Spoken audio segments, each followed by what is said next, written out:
Hello नमस्कार साथियों, कैसे हैं आप सभी। उम्मीद कर रहे हैं बहुत ही अच्छे होंगे, स्वस्थ होंगे। दोस्तों, आज हम आपको बिहार एसएससी के बारे में करीब एक सप्ताह के बाद कुछ अपडेट करने के लिए जा रहे हैं। बीच में वीडियो इसलिए नहीं आ रहा था क्योंकि मैं आपको एक बात बता दूं, जैसे कि आप जानते हैं कि बिहार एसएससी की जो अभी वर्तमान में अध्यक्ष महोदय है वो फुल फ्लेज में नहीं है।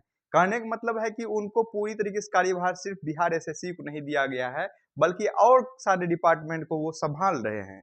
जिस वजह से वो बीपीएस बिहार एसएससी में 1-2 दिन टाइम देते हैं और फिर अन्य कार्यों में भी उलझ जाते हैं। जिस वजह से बिहार एसएससी का जो गति है फिर से धीमा होता हुआ दिखाई दे रहा है और ये गति का जो प्रभाव है सीधे स्टूडेंट पे होता हुआ दिखाई दे रहा है, उसके परीक्षा पे होता हुआ दिखाई दे रहा है।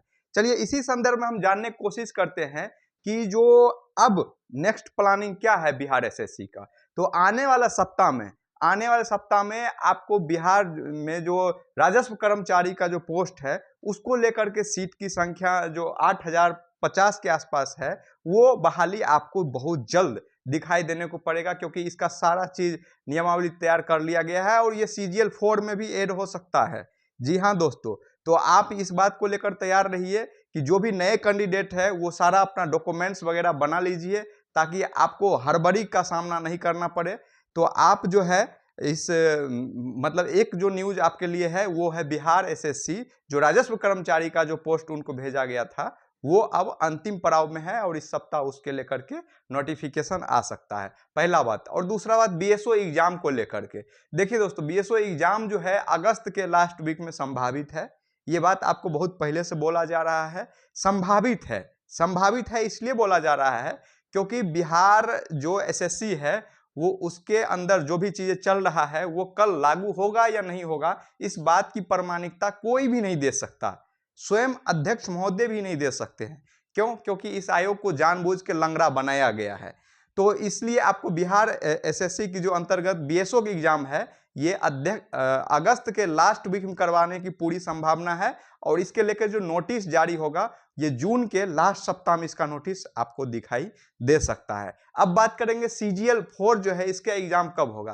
तो दोस्तों इस एग्जाम पे अभी कोई चिंतन मनन नहीं चल रहा है। अगर मैं आपको सितंबर कह दूं, अक्टूबर कह दूं या नवंबर कह दूं तो ये सब बातें एक अनुमान होगा, मनगढ़ंत होगा। लेकिन मैं नहीं चाहता हूं कि आपको कोई भी मनगढ़ंत दे। एक अनुमानित लगा के आप खुद से ही बुद्धिजीवी है, कोई भी अनुमान लगा पढ़ाई कर सकते हैं। लेकिन सीजीएल 4 और इंटर लेवल के एग्जाम को लेकर अभी कोई भी सुगबुगाहट नहीं चल रही है। इसलिए आपको ये कहूंगा कि अगर आप सिर्फ सीजीएल 4 पे डिपेंडेंट है तो बहुत बड़ी चूक कर रहे हैं। आपको एक विकल्प तलाश करके जो इसी के सिमिलर के सब्जेक्ट हो उसके साथ तैयारी आपको साथ साथ में करना है। इसीलिए मैं आपको अगले जब भी आप ये वीडियो बनाऊंगा आपको एक बहुत ही अच्छा वैकेंसी दूंगा जो कि बिहार एसएससी के सिमिलर ही सब्जेक्ट होगा और वो वैकेंसी जब उसके डिपार्टमेंटल इनपुट हमें मिल जाएगा तो उसके बारे में आपको जानकारी अगले बार में दूंगा, अगले वीडियो में दूंगा। इसलिए आप सीजीएल 4 के बारे में सिर्फ अनुमान लगा सकते हैं कि सितंबर में होगा, अक्टूबर में होगा, नवंबर में होगा।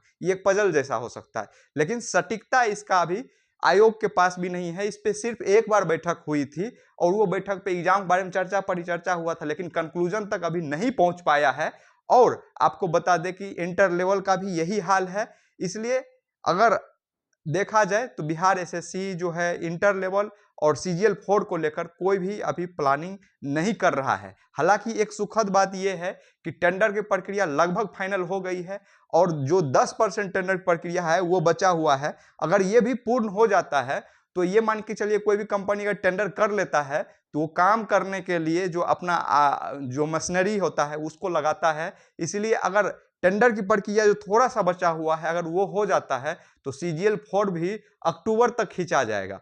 लेकिन अगर इसमें ढिलाई दिखाई देता है तो ये एग्जाम और भी आगे टल सकता है। इसीलिए आप सबसे कहेंगे कि एक विकल्प बना के चलिए ताकि आपको उम्र बीतने के साथ साथ ये पश्चाताप नहीं हो कि एग्जाम छूट गया। लेकिन फिर भी आपको एक चेतावनी जरूर देना चाहेंगे कि अगर आपको लग रहा है कि ये एग्जाम नहीं हो रहा है और जब होने वाला होगा तो फिर आपके मन में ये संदेह नहीं होना चाहिए कि एग्जाम थोड़ा सा और आगे बढ़ जाए, क्योंकि ये मान चलिए जो सीजीएल 4 है ये एक बहुत ही ओहदे का जॉब है।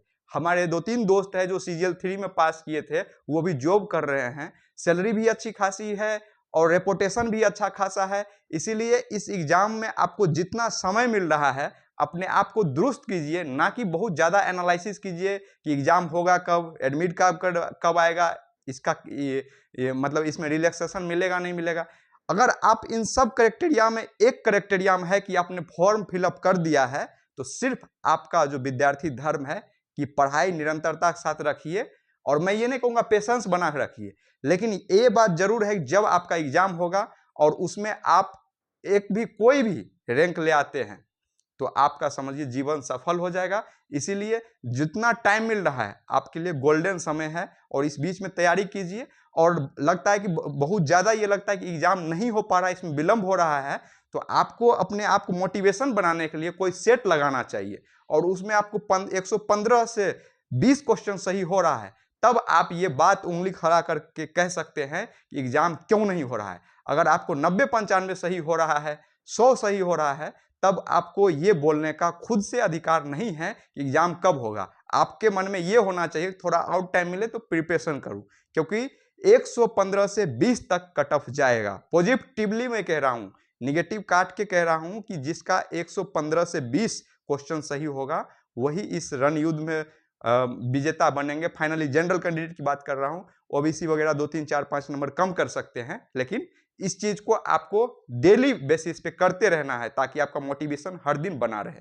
धन्यवाद दोस्तों, मिलते हैं किसी नेक्स्ट वीडियो में, तब तक के कर दीजिए मेरा चैनल को सब्सक्राइब और इस कमेंट में आपको टेलीग्राम का लिंक दिया हुआ है, वहां से जुड़ जाइए। धन्यवाद।